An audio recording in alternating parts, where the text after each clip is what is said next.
चलो बच्चे लोग, आज हम लोग एस ब्लॉक स्टार्ट करते हैं। ठीक है, और एस ब्लॉक में देखो हम लोग सबसे पहले क्या पढ़ेंगे। तो सबसे पहले आप याद रखिएगा, एस ब्लॉक जो होता है वो group first and group of element second को कहते हैं। ठीक है, यानी कि हम लोग बोल सकते हैं S block consisting of group first and group second. ठीक है, अब देखो ग्रुप फर्स्ट वाले एलिमेंट को हम लोग क्या बोलते हैं बच्चे लोग? Alkali metal. और आपके पास क्या होता है दूसरा? ग्रुप सेकेंड को हम लोग क्या बोलते हैं? Alkaline earth metal.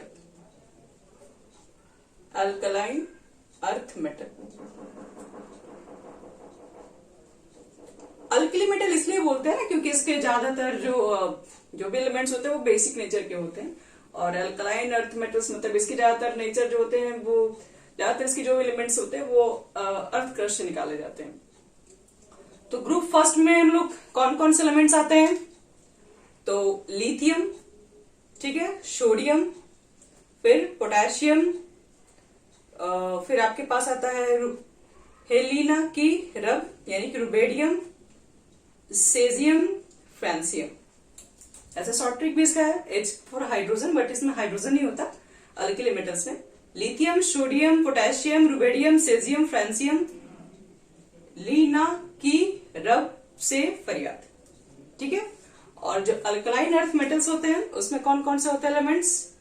Beryllium, magnesium, calcium, strontium, barium, radium. ठीक है, तो ये अल्कली मेटल्स हमारे पास हो गया, ये अल्कलाइन अर्थ मेटल्स हो गया। और इसका जनरल इलेक्ट्रॉनिक कॉन्फ़िगरेशन क्या होता है बच्चे लोग? जनरल इलेक्ट्रॉनिक कॉन्फ़िगरेशन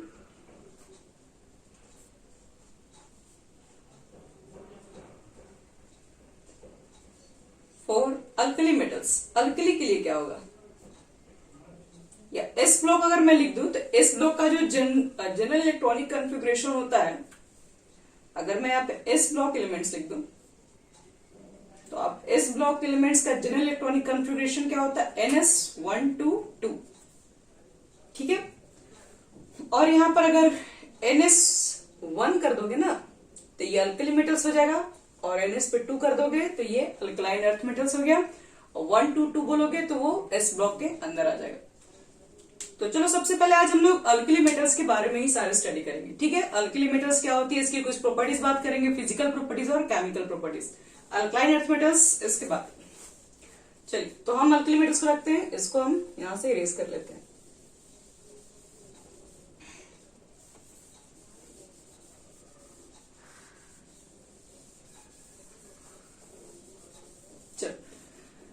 तो सबसे पहले हमारे पास क्या है? लिथियम के एटॉमिक नंबर 3, फिर सोडियम 11, फिर पोटेशियम 19। आप इसमें ना 8 ऐड कर दो, यहां मैं लिखते रही, प्लस 8 यहां पे ऐड करो, 8 यहां पे ऐड करो, यहां पर आपको ऐड करना पड़ेगा 18 ऐड करोगे तो कितना हो जाएगा? 37। यहां पर भी 18 ऐड कर लीजिए तो कितना हो जाएगा? 55। और यहां पर कितना होता है? 32 ऐड करने पर कितना हो जाएगा? 87। तो ये इसका एटॉमिक नंबर। अब हम इसका लिखेंगे इलेक्ट्रॉनिक कॉन्फ़िगरेशन। 3 के लिए क्या लिखेंगे बच्चे लोग? 1s2 2s1। फिर सोडियम के लिए क्या लिखेंगे? तो 1s2 2s2 2p6, यानी कितना हुआ? 6 2 8 2 10 3s1। और इसको हम ऐसे भी लिख सकते हैं जैसे कि ये 1s2 किसका कॉन्फ़िगरेशन है? Helium 2s1। इसको ऐसे भी लिखा जा सकता है इलेक्ट्रॉनिक कॉन्फ़िगरेशन। और इसको यहां से यहां तक किसका कॉन्फ़िगरेशन है? नियोन 3s1 भी आप लिख सकते हो। पोटेशियम का इलेक्ट्रॉनिक कॉन्फ़िगरेशन क्या लिखोगे? 1s2 2s2 2p6 3s2 3p6 4s1। और यहां से यहां तक किसका कॉन्फ़िगरेशन है? तो यहां से यहां तक आर्गन का है, और उसके बाद यहां पर आप 4s1 लिख सकते हो। रुबेडियम 37, इसका इलेक्ट्रॉनिक कॉन्फ़िगरेशन लिखना है 1s2 2s2 2p6 3s2 3p6 लिखेगा, फिर 4s2 आता है, फिर 3d10 आता है, फिर 4p6 आता है, और फिर कितना आता है? 5s1। बट इसको हमें थोड़ा अरेंज करना पड़ता है। देखिए यहां से यहां तक का इलेक्ट्रॉनिक कन्फिग्रेशन किसका होता है? क्रिप्टॉन 36 का होता है। उसके बाद इसको हम लिख सकते हैं, लिखने का ऑर्डर क्या होता है? 3s2 पहले होगा 3p6, फिर 3d आप यहां लिखोगे, 4s2 4p6 लिखोगे और फिर क्या लिखोगे? 5s1। तो हम यहां से यहां तक के बदले में डायरेक्ट लिख सकते हैं क्रिप्टॉन और 5s1। तो देखो ध्यान से, लिथियम जो था वो सेकंड पीरियड का है तो लास्ट में 2s1 है हीलियम के बाद। सोडियम थर्ड पीरियड का है तो 3s1, पोटेशियम फोर्थ पीरियड का है तो 4s1, रुबेडियम 5 पीरियड का है तो 5s1। हम आगे कंटिन्यू कर सकते हैं। क्रिप्टॉन के बाद कौन आता है? Helium, neon, argon, krypton, xenon 54 होता है इसका है, और 6s1 कर लेंगे, फिर रेडॉन 86, 7s1। तो ये हुआ इसका जनरल इलेक्ट्रॉनिक कन्फिग्रेशन, सबका मैंने निकाल दिया। और सबके आउटर मोस्ट में आप देख सकते हैं 1 1 1, सबके आउटर मोस्ट में 1 इलेक्ट्रॉन है, इसलिए इसकी जो जनरल ऑक्सीडेशन स्टेट होगी और इसकी जो वैलेंसी होती है वो कितना होती है? 1। वैलेंसी ऑफ अल्कीज मेटल इज 1। ठीक है, चलो अब बात करते हैं इसकी फिजिकल प्रॉपर्टीज के ऊपर।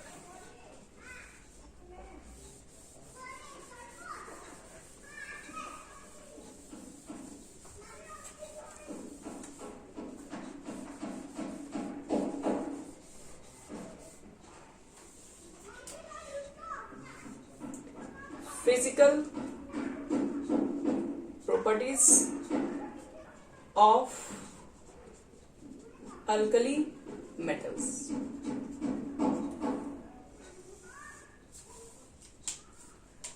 तो चलो सबसे पहले फिजिकल प्रॉपर्टीज में हम लोग पढ़ते हैं एटॉमिक साइज।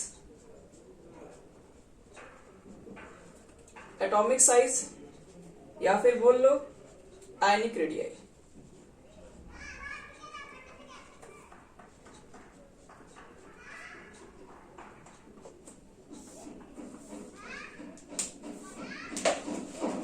तो आप उसको समझते हैं atomic size and ionic radii के बारे में। तो हमें पता है यहां पर सबसे पहले आपके पास लिथियम आएगा, नीचे बढ़ोगे तो सोडियम आता है, सोडियम के बाद पोटेशियम, रुबेडियम, सेजियम, फ्रांसियम। और अगर आप ये ग्रुप में पढ़ेंगे, अगर आप ये पीरियड में पढ़ते हैं तो लिथियम के बाद क्या आता है? लिथियम के बाद आपके पास आएगा beryllium, boron, carbon, nitrogen, oxygen, fluorine, इस तरीके से। तो इसका मतलब बच्चों लोग हम लोग देख रहे हैं कि अगर हम लोग पीरियड में मूव करते हैं तो इफेक्टिव न्यूक्लियर चार्ज बढ़ता है। ठीक है, और इफेक्टिव न्यूक्लियर चार्ज बढ़ने की वजह से क्या होता है? साइज आगे जाके डिक्रीज करता है, यानी पीरियड में सबसे बड़ा साइज तो लिथियम का ही होगा। और जब आप ग्रुप में मूव करोगे, डाउन द ग्रुप जाओगे, तो डाउन द ग्रुप जाने पर क्या होगा? डाउन द ग्रुप जाने पर नंबर ऑफ सेल बढ़ते हैं। आप लिथियम से सोडियम पे जाओगे तो क्या होगा? एक नंबर सेल इंक्रीज करेंगे। सोडियम से पोटेशियम में जाओगे तो एक नया सेल बनेगा। तो ऐसे करते करते क्या होगा? नया सेल कहने का देखो मेरा मतलब क्या है, जैसे लिथियम की एटॉमिक नंबर 3 होती है तो 2 1 लिखोगे, तो 2 1 फर्स्ट में आप 2 इलेक्ट्रॉन लिखिएगा, सेकंड सेल में आप 1 इलेक्ट्रॉन रखोगे। सोडियम के पास कितना लिखते हो? 2 8 1, तो फर्स्ट सेल में 2 इलेक्ट्रॉन, सेकंड सेल में 8 रखते हो, थर्ड सेल में देखो यहाँ पे डाउन द ग्रुप जाने पर एक नया सेल बढ़ गया कि नहीं? और भी आप आगे आओगे तो और एक नया सेल बढ़ते चला जाएगा। तो डाउन द ग्रुप आने पर क्या होता है कि न्यू सेल इंक्रीज होते रहते हैं, इसलिए एटॉमिक साइज क्या होती है? बढ़ने लगती है। और पीरियड में क्या होता है? पीरियड में इफेक्टिव न्यूक्लियर चार्ज बढ़ रहा होता है, इसलिए एटॉमिक साइज क्या होती है? आगे बढ़ने पे डिक्रीज कर रही होती है। तो चलिए इसको हम लिख लेते हैं।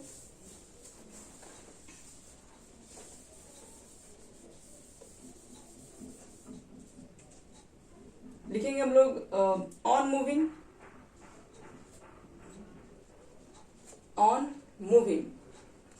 Down the group, on moving down the group, atomic size increases due to increase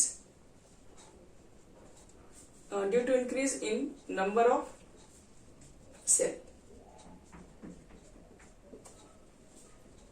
ठीक है, और on moving left to right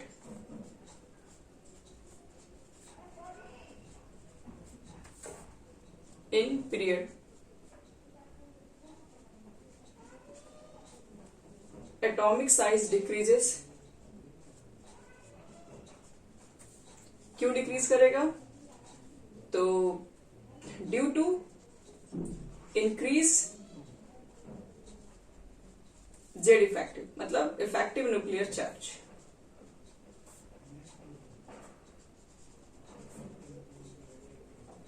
तो आपसे क्वेश्चन पूछा है कि बताओ कि फर्स्ट वाले ग्रुप में सबसे बड़ी साइज किसकी होगी? तो सबसे बड़ी साइज होगी, डाउन द ग्रुप जाने पर साइज इंक्रीज हो रही है, तो सबसे छोटी साइज लिथियम, फिर sodium, potassium, rubidium, caesium, francium.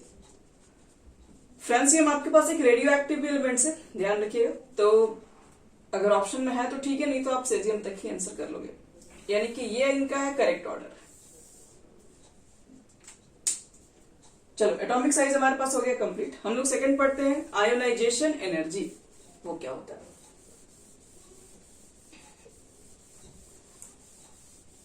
चलो बच्चों, सेकंड हमारे पास टॉपिक है आयोनाइजेशन एनर्जी।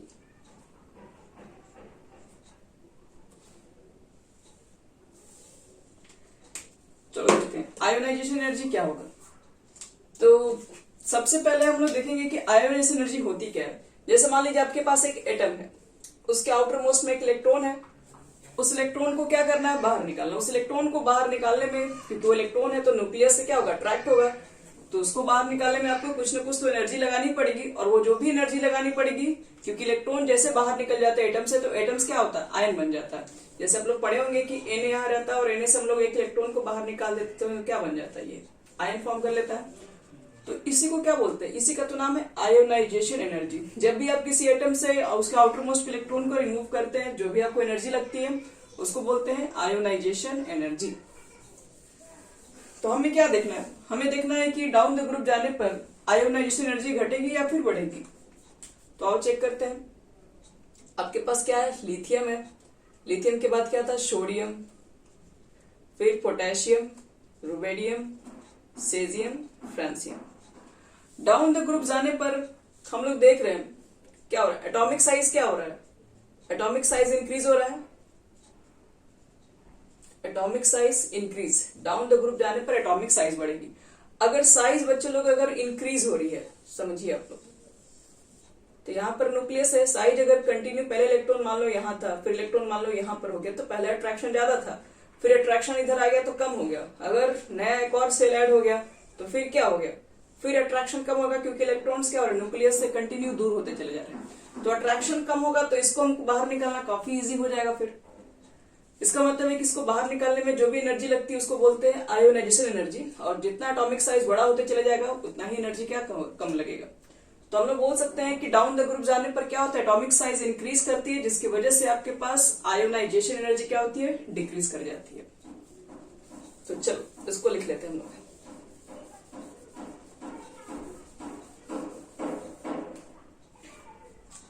लिखेंगे on moving down the group, on moving down the group, ionization energy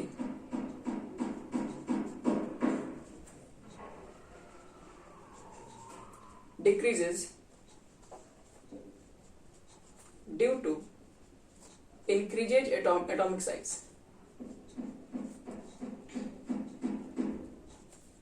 Due to increases atomic size, and जो आउटर इलेक्ट्रॉन है वो less force of attraction से held होगा बाय न्यूक्लियस, तो इसलिए इलेक्ट्रॉन निकालना क्या हो जाएगा? इजी हो जाएगा। तो सब कुछ रीजन क्या है? एटॉमिक साइज बड़ा होने की वजह से आपके पास एनर्जी जो निकालने में वो क्या है? वो कम लगती है। अगर हम चेक करें lithium, sodium, potassium, rubidium, caesium, francium, सबसे ज्यादा आयोनाइजेशन एनर्जी कहाँ होगी? तो सबसे ज्यादा कहाँ पर होगी? तो जिसकी साइज सबसे छोटी है, तो लिथियम की सबसे ज्यादा यहाँ पर हमारे पास होगी। यानी कि सबसे फर्स्ट हमारा आ जाएगा लिथियम, फिर sodium, potassium, rubidium, caesium, francium. और बच्चे अगर आप लोग पीरियड में मूव करते हैं तो पीरियड में क्या होता है? आयोनाइजेशन एनर्जी क्या होती है? ऐसे जनरली डिक्रीज करनी चाहिए होती है, तो कहीं कहीं उसकी ट्रेंड फॉलो नहीं करती, आप लोग पढ़े होंगे। तो सॉरी डिक्रीज नहीं, मैंने गलत से बोल दिया, इंक्रीज करती है। जैसे हम लोग पीरियड मूव करते हैं, पीरियड जैसे मान लो कि लिथियम हो गया, बेरिलियम हो गया, बोरोन हो गया, कार्बन हो गया, नाइट्रोजन हो गया, तो पीरियड में मूव करते वक्त क्या होता है कि आयोनाइजेशन एनर्जी क्या होती है, वो इंक्रीज करती है। इंक्रीज क्यों करती है? क्योंकि हम लोग पीरियड में बढ़ते हैं तो इफेक्टिव न्यूक्लियर चार्ज बढ़ता है, न्यूक्लियस से अट्रैक्शन बढ़ जाता है आउटर पे, जिसकी वजह से इलेक्ट्रॉन निकालना इजी नहीं होता है हमारे लिए। बट यहाँ पर कुछ एक्सेप्शनल कॉन्फ़िगरेशन होते हैं, जैसे कि नाइट्रोजन का stable half field configuration more stable होता है, इसलिए इसकी जो आयोनाइजेशन एनर्जी होती है वो कार्बन से भी ज्यादा होगी और इसके जस्ट बगल वाले ऑक्सीजन से भी ज्यादा होगी। तो ये सब चीजें हम लोग पीरियोडिसिटी में डिस्कस कर चुके हैं, इसलिए हम लोग सिर्फ यहाँ पे ग्रुप पे ज्यादातर एलिमेंट्स के ऊपर बात करेंगे। ठीक है, तो डाउन द ग्रुप मूव करने पर क्या होगा, आयोनाइजेशन एनर्जी क्या होती है बच्चे लोग, डिक्रीज कर जाती है। क्यों? क्योंकि एटॉमिक साइज इंक्रीज कर जाती है, इसकी वजह से। अब एक इलेक्ट्रॉन निकालने के बाद क्या हुआ, एक इलेक्ट्रॉन आपके पास निकलने के बाद जो बन जाता है लिथियम प्लस और एक इलेक्ट्रॉन, तो इसको क्या बोलते हैं, first ionization energy.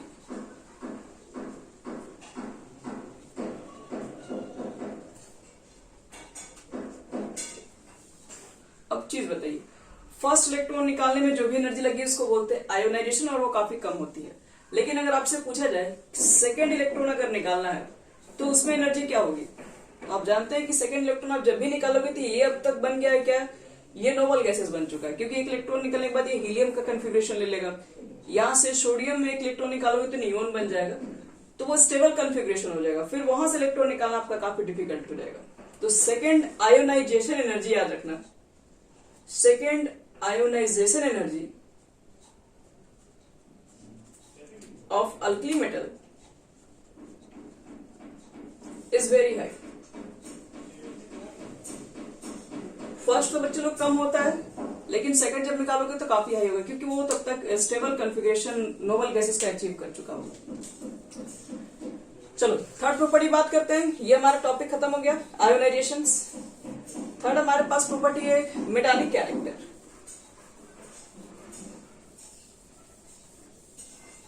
Metallic character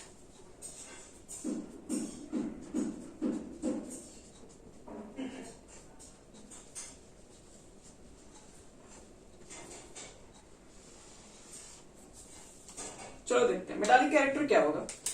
तो सबसे पहले आप बताओ कि मेटालिक कैरेक्टर चेक करने जा रहे हो, मेटल्स किसे कहते हैं। तो मेटल्स का डेफिनेशन है कि जो अपने आउटर मोस्ट इलेक्ट्रॉन को इजिली लूज कर सके वो एक अच्छा मेटल्स है।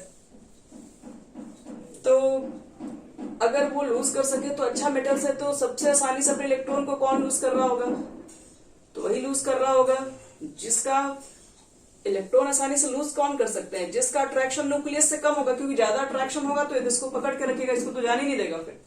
तो जितना अट्रैक्शन कम होगा आउटर पे उतना ही आसानी से इसको लोग लूज करा सकते हैं, इसलिए उसको अच्छा मेटल्स मान सकते हैं। तो इसका मतलब मेटालिक कैरेक्टर चेक करना है, तो डाउन द ग्रुप जाने पर क्या होगा, एटॉमिक साइज बढ़ेगा, और एटॉमिक साइज बढ़ने पर क्या होगा, एटॉमिक साइज बढ़ने पर न्यूक्लियस इसका डिस्टेंस बढ़ेगा, अट्रैक्शन कम हो जाएगा, तो इलेक्ट्रॉन को इजिली डोनेट किया जा सकता है, और इजिली डोनेट कर सकते हैं, तो फिर क्या होगा, एक अच्छा मेटल्स होगा। तो लिख देंगे हम लोग, these are strong, these are मतलब हम अल्कली मेटल के ऊपर बात कर रहे हैं। These are strong electropositive metal, electropositive metal and metallic character increases on moving down the group due to decrease, क्या आंसर लिख सकते हैं, क्योंकि डिक्रीज कर जाता है, क्या डिक्रीज कर जाता है, आयोनाइजेशन एनर्जी, आयोनाइजेशन एनर्जी।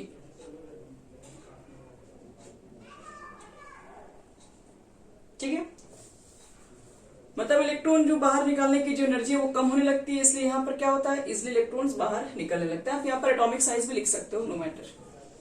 तो हमें चेक करना है कि मेटालिक कैरेक्टर आपके पास सबसे ज्यादा किसका होगा, सबसे आसानी से इलेक्ट्रॉन कौन लूज कर सकता है, तो जिसका साइज काफी बड़ा होगा, जो न्यूक्लियस से कम अट्रैक्शन पे होगा, तो लिथियम सबसे कम होगा, then sodium, potassium, rubidium, caesium, francium.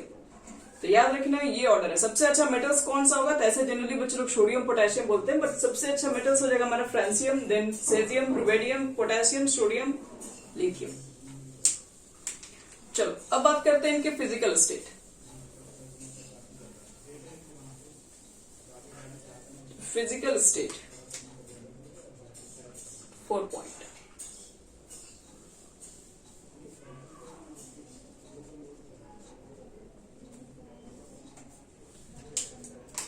तो हम लोग ज्यादातर अल्कली मेटल के बारे में सुने, इसको हम लोग नाइफ वगैरह से भी कट कर सकते हैं, इसका मतलब ये काफी सॉफ्ट होते हैं।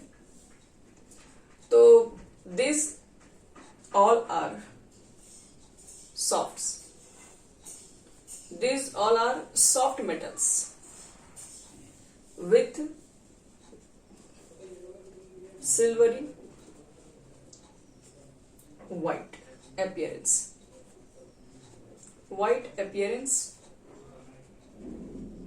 and have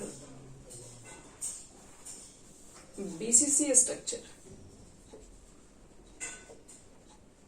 body centred cell होता है, आप पढ़ोगे इसको 12th क्लास में, क्योंकि ये सब क्या होते हैं, सॉलिड्स होते हैं। सॉलिड की डिफरेंट डिफरेंट स्ट्रक्चर होती है, बीसीसी की स्ट्रक्चर होती है इसकी। Eight normal temperature with coordination number 8।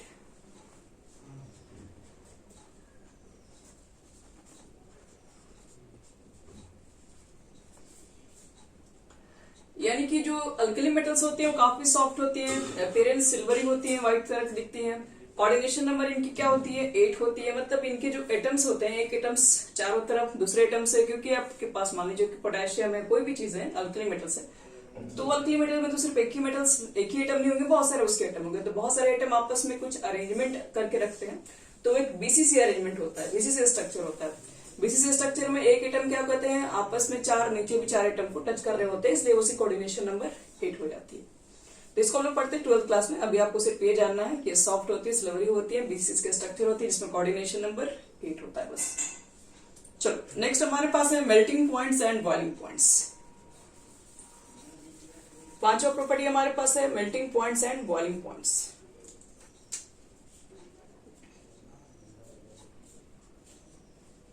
Melting points and boiling points.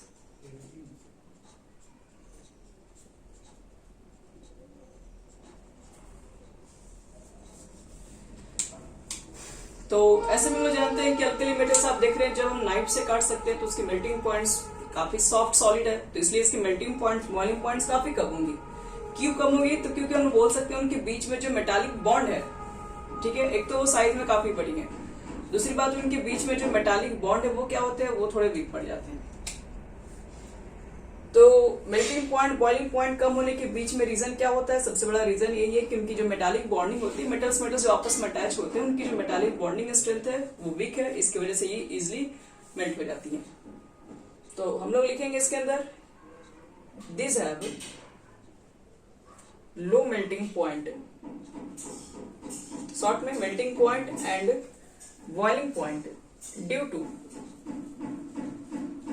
To weak metallic bonding.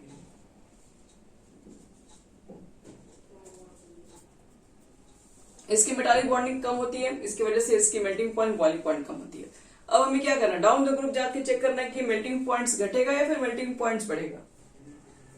तो देखो डाउन द ग्रुप जाने पर क्या होगा, जैसे जैसे हम लोग जाएंगे तो वैसे वैसे क्या होगा, इलेक्ट्रॉन, आप देखते हैं कि एटम का साइज बढ़ता है, इलेक्ट्रॉन्स का क्या होता है, न्यूक्लियस से डिस्टेंस अलग अलग हो जाता है, तो अट्रैक्शन कम हो जाता है उनके बीचों में। अट्रैक्शन कम हो जाएगा तो इजिली क्या हो जाता है, इजिली उसके इलेक्ट्रॉन्स बाहर निकल जाते हैं, वो इजिली मेल्ट होना स्टार्ट हो जाता है, क्योंकि अट्रैक्शन फोर्स क्या होगा, मेटल्स के बीच का जो बॉन्ड होता है वो कमजोर होने लगता है साइज बढ़ने पर। तो हम लोग बोलते हैं कि on moving down the group, ठीक है। तो जो बॉइलिंग पॉइंट्स आपके पास है, जो मेल्टिंग पॉइंट्स है, वो क्या होता है, वो डिक्रीज कर जाता है। डिक्रीज क्यों करता है, क्योंकि यहाँ पर एटॉमिक साइज बढ़ जाता है। एटॉमिक साइज बढ़ता है तो अट्रैक्शन जो मेटालिक के बीच में वो क्या होता है, कम होने लगता है। तो हम लोग क्या लिखेंगे, melting points and boiling points decreases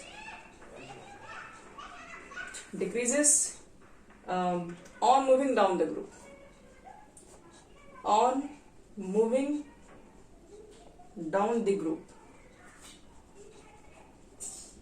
down the group, due to increase atomic size.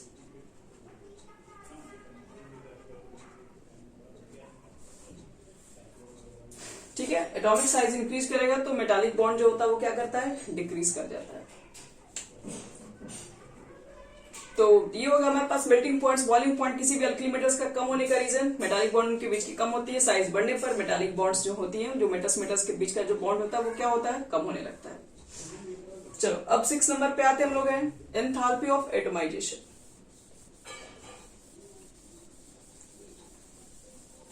Next हमारा प्रॉपर्टी है एंथैल्पी ऑफ एटमाइजेशन.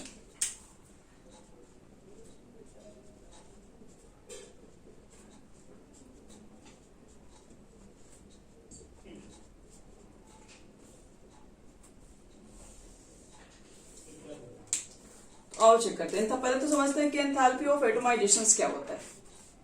देखो तुम्हारे पास बहुत सारे जो सोडियम होते हैं तो वो एक लैटिस में बंधे हुए रहते हैं. इस तरीके से सारे एटम्स होंगे, प्लस चार्ज होगा इसके बीच में,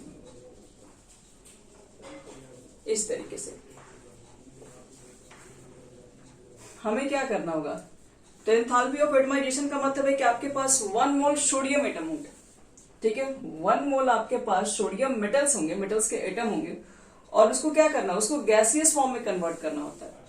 1 मोल सोडियम एटम को गैसियस फॉर्म में कन्वर्ट करने के लिए जो भी आपको एंथैल्पी जरूरत होगी, मतलब जो भी हीट चाहिए होगी, जो भी एनर्जी चाहिए होगी, उसको बोलते हैं एंथैल्पी ऑफ एटमाइजेशन. एक line, the amount of energy required, amount of energy required to convert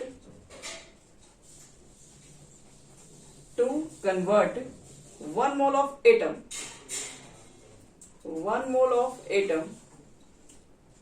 into gaseous atom is called enthalpy of atomization. Is called enthalpy of atomization.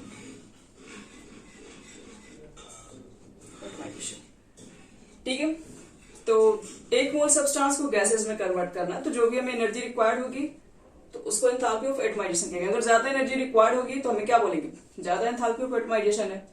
तो क्या लगता है, डाउन द ग्रुप जाने पर क्या होता है, तो डाउन द ग्रुप जाने पर तो मेटालिक बॉन्ड ही कमजोर हो जाता है. मेटालिक बॉन्ड क्या होता है, कम होने लगता है. जब मेटालिक स्ट्रेंथ कम हो जाएगा तो हमें एनर्जी भी कम रिक्वायर्ड होगी इसको गैसेस में कन्वर्ट करने के लिए. तो हम लोग क्या लिखेंगे, on moving down the group,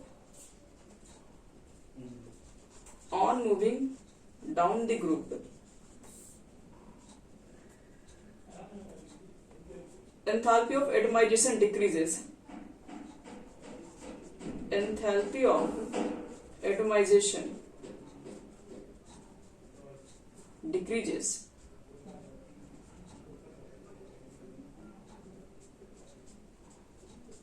due to, decrease क्यों करता होगा, एंथैल्पी ऑफ एटमाइजेशन डिक्रीज इसलिए कर जाता होगा due to decrease metallic bond, क्योंकि इसके बीच का जो मेटल का बीच का जो बॉन्ड है वो कमजोर हो जाता है.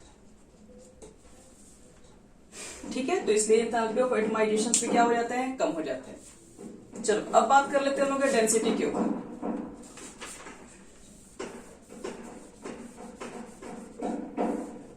Density,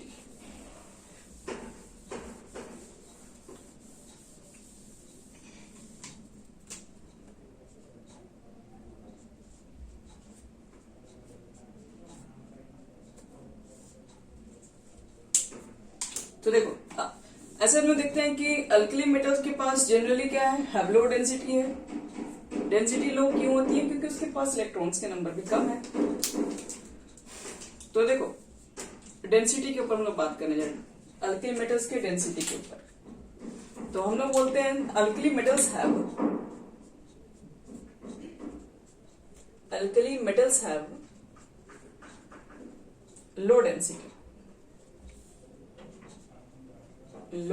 density due to larger atomic density. कम क्यों होगा? तो due to larger atomic volume या atomic size, due to larger atomic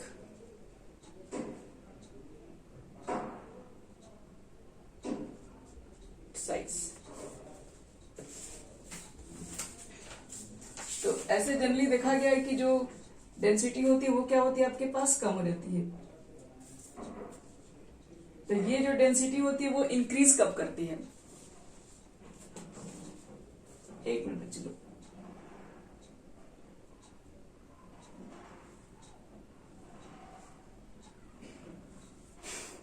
बाकी मेटल से कंपेयर करोगे तो इनकी जो क्या बोलते हैं, इनकी जो डेंसिटी होती है वो लो, क्योंकि इनकी साइज जो होती है वो थोड़ी क्या होती है, बाकी जो पीरियड के एलिमेंट्स है उनसे बड़ी होती है।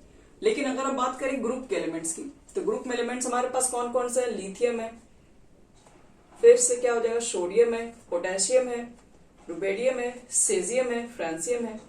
तो डाउन द ग्रुप जाने पर क्या होता है? डाउन द ग्रुप जाने पर डेंसिटी जो होती है बच्चे लोग वो इंक्रीज कर जाती है, यानी on moving down the group density increases. On moving down the group density increases from lithium to francium, मत लिखिएगा, सेजियम तक ही। फ्रांसियम रेडियो एक्टिव एलिमेंट है, इसके ऊपर काम नहीं करते हम लोग हैं। तो लिथियम से फ्रांसियम क्या होती है, सॉरी सेजियम इंक्रीज कर जाती है। फिर क्यों? तो ऐसे भी नॉर्मली आप जानते हैं density is equal to mass बटे में वॉल्यूम होती है। तो देखिए जैसे जैसे हम डाउन द ग्रुप जाते हैं वैसे वैसे क्या होता है, मास बहुत ज्यादा इंक्रीज कर जाता है, वॉल्यूम भी इंक्रीज करता है, ऐसा नहीं, मास भी इंक्रीज करता है, वॉल्यूम इंक्रीज करता है। लेकिन मास के कंपेयर में जो वॉल्यूम होता है वो बहुत ज्यादा इंक्रीज नहीं कर पाता, जिसके जगह पे हम लोग क्या करते हैं, मास जब दोनों का कंपेयर होता है, ये दोनों के दोनों बढ़ते ही हैं, लेकिन जब दोनों का चेक करते हैं कि ओवरऑल ज्यादा कौन सा मतलब इंक्रीज हुआ, तो मास कहीं ज्यादा इंक्रीज कर जाता है एज कम्पेयर टू वॉल्यूम के कंपेयर में। तो इसकी वजह से हम लोग क्या कहते हैं, इसकी वजह से हम लोग बोलते हैं कि आपके पास डाउन द ग्रुप जाने पर मास एंड वॉल्यूम में मास का इंक्रीजमेंट वॉल्यूम से कहीं ज्यादा चेंजिंग होता है, जो कहीं ज्यादा बढ़ जाता है, जिसकी वजह से आपके पास डेंसिटी जो होती है वो अल्कली मेटल्स में डाउन द ग्रुप जाने पर इंक्रीज कर जाती है। ध्यान रखना।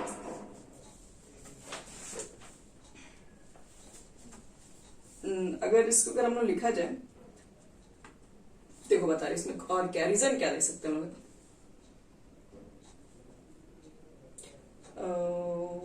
एक मिनट लिखेंगे। On moving down the group atomic size, यहां तक लिखने के बाद बिकॉज लिख दो, नहीं तो because atomic size and atomic mass,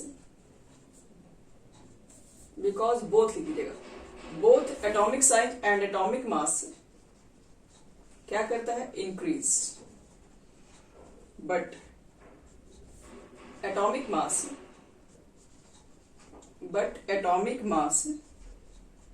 more than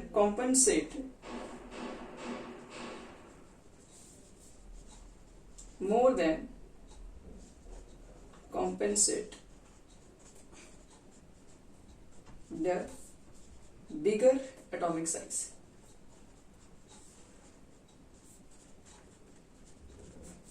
ये चीजें एटॉमिक मास जो बढ़ता है बच्चे लोग, वो कहीं एटॉमिक साइज से कहीं ज्यादा उसके कंपेयर में बढ़ जाता है, जिसकी वजह से हमारा डेंसिटी क्या होता है, डेंसिटी इंक्रीज कर जाता है। तो लिथियम से जैसे जैसे हम डाउन द ग्रुप जाएंगे तो क्या होगा, तो यहां पर आपके पास एटॉमिक साइज कम है लेकिन एटॉमिक मास कहीं ज्यादा इंक्रीज होने की वजह से इसका डेंसिटी जो होती है वो इंक्रीज होती है।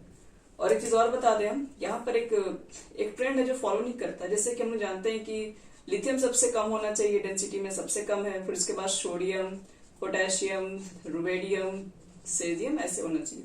सबसे ज्यादा डेंसिटी सेजियम की होनी चाहिए, बट यहाँ पर एक थोड़ा एक्सेप्शनल है, सोडियम यहाँ पर होगा, पोटेशियम की जो डेंसिटी होती है वो सोडियम से भी कम होती है। इसको याद रखना। ये सब क्या है, ये सब हमारे पास एक एक्सेप्शनल कंडीशंस है जो कि पूछे जाते हैं एग्जामिनेशन वगैरह में।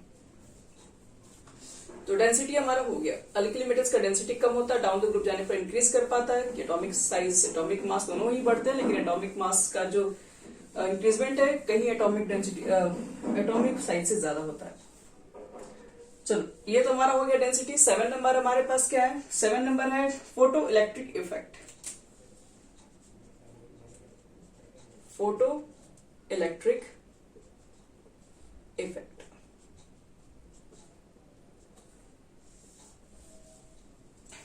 देखो फोटो इलेक्ट्रिक इफेक्ट क्या होता है, तो फोटो इलेक्ट्रिक इफेक्ट का मतलब है कि आपके पास जितने पहले तो अल्किली मेटल्स है वो सबके सब फोटो इलेक्ट्रिक इफेक्ट देते हैं। फोटो इलेक्ट्रिक इफेक्ट का मतलब बोल सकते हैं एक लाइन में, it is the phenomenon, it is the phenomenon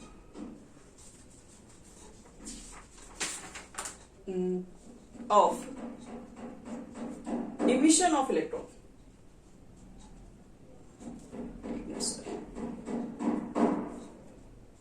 emission of electron from the metal surface, from the metal surface when electromagnetic radiation, when electromagnetic radiation are strike them। देखो तुम्हारे पास क्या एक मेटल सरफेस है, ठीक है, आप उस पर इलेक्ट्रोमैग्नेटिक रेडिएशन डालिए और रेडिएशन डालने की वजह से अगर यहां पर इलेक्ट्रॉन अगर इजेक्ट हो जाते हैं, बाहर निकलते हैं, तो इसको लोग क्या बोलते हैं, फोटो इलेक्ट्रिक इफेक्ट। तो फोटो इलेक्ट्रिक इफेक्ट में याद रखिएगा अल्कली काफी अच्छा मेटल्स है, अल्कली मेटल्स काफी इसमें यूज होता है। क्यों? क्योंकि अल्कली मेटल्स में आप लोग को मालूम ही होना चाहिए कि उसमें के बीच का जो मेटालिक बॉन्ड है वो काफी कमजोर है, आयोनाइजेशन एनर्जी भी डिक्रीज कर जाती है, तो इसको थोड़ी बहुत भी एनर्जी मिलती है तो इसके इलेक्ट्रॉन इजिली बाहर निकल जाते हैं, इसलिए इसका यूज हम लोग फोटो इलेक्ट्रिक इफेक्ट में ज्यादातर करते हैं। तो पूछा जाए कि अल्कली मेटल्स का ज्यादातर यूज फोटो इलेक्ट्रिक इफेक्ट में क्यों होता है, तो रीजन क्या देंगे हम लोग, तो रीजन देंगे due to low ionisation energy. तो लिख देंगे due to low ionisation energy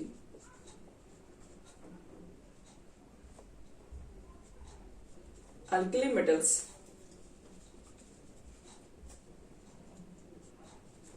have high photoelectric effect या photoelectric energy।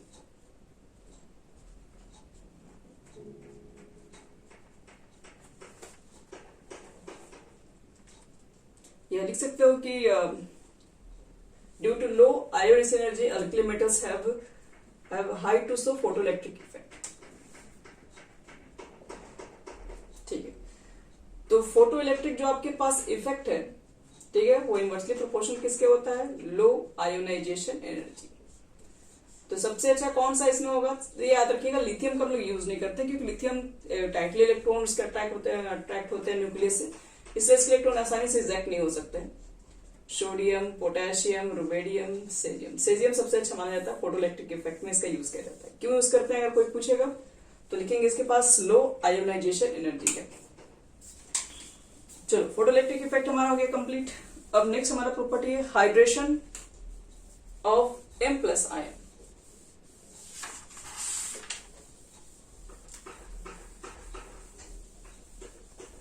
या हाइड्रेशन एंथैल्पी बोलते हैं।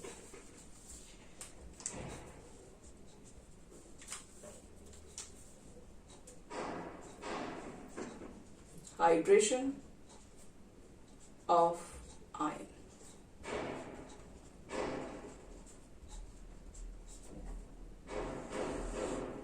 देखो बच्चों, हाइड्रेशन ऑफ आयंस क्या होते हैं, हाइड्रेशन एनर्जी तो कहा था आप लोग नाम सुने ही होंगे।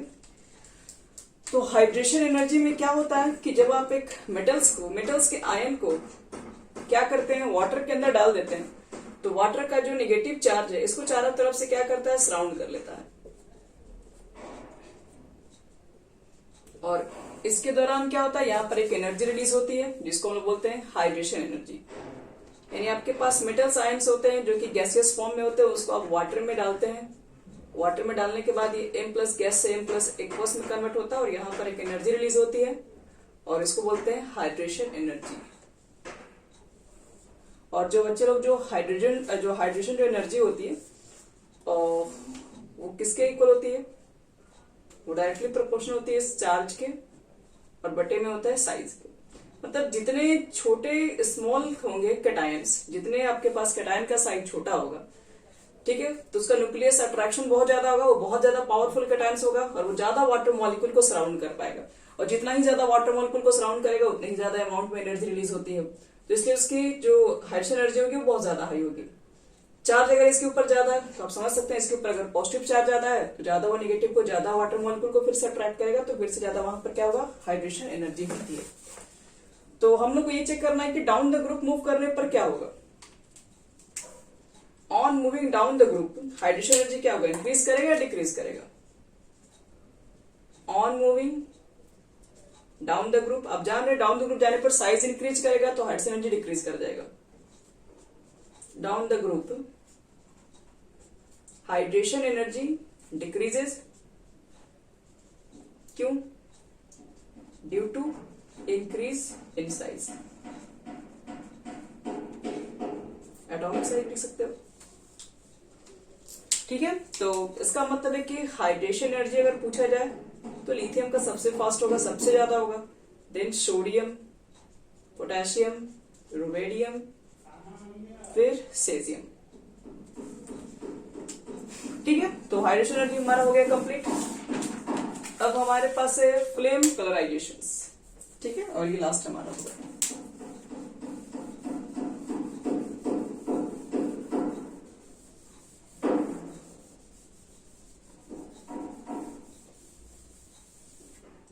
नेक्स्ट लिखो बच्चे लोग 8 नंबर, फ्लेम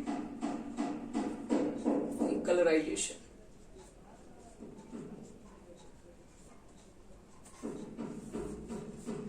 देखिए, जब हम लोग अल्कली मेटल्स को हीट करते हैं, ठीक है, तो अल्कली मेटल्स को हीट करते हैं तो उसके डिफरेंट डिफरेंट कलर्स होते हैं। जैसे अगर मान लो कि अगर आपके पास लिथियम है, लिथियम का जो कलर होता है, जब आप लिथियम के कहो या फिर लिथियम के सॉल्ट्स को जब आप क्या करेंगे, हीट करेंगे, तो जलने के साथ वो अपना एक कलर फॉर्म करता है, फ्लेम। उसका कौन सा फ्लेम होता है? तो क्रिम्सन रेड होता है, वो क्रिम्सन रेड जैसा दिखता है, जैसे ईट का रेड वगैरह होता है, वही क्रिम्सन रेड आपके पास है।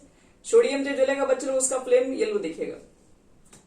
पोटेशियम लोगे तो उसका दिखेगा आपको पेल वॉयलेट दिखेगा। रुबेडियम का रेड वॉयलेट, और आपका सेजियम का ब्लू होता है।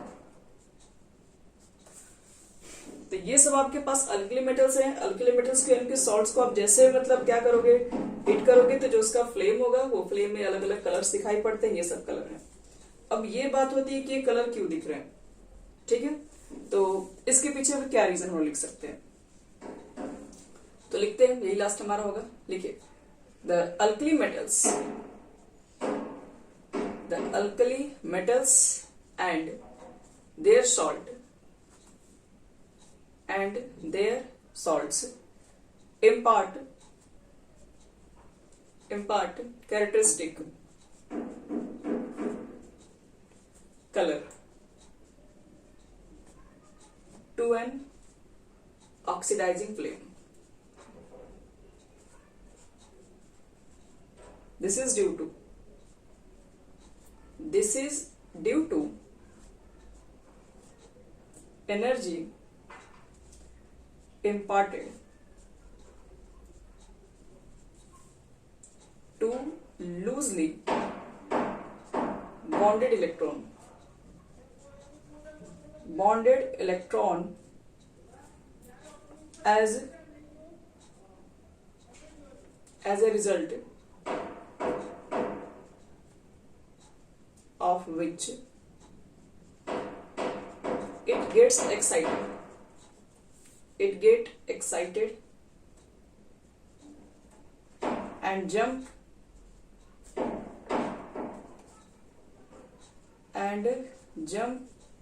to the higher energy level, when and jump higher energy level when excited electron come back, when excited electron are come back to the ground state, there is emission,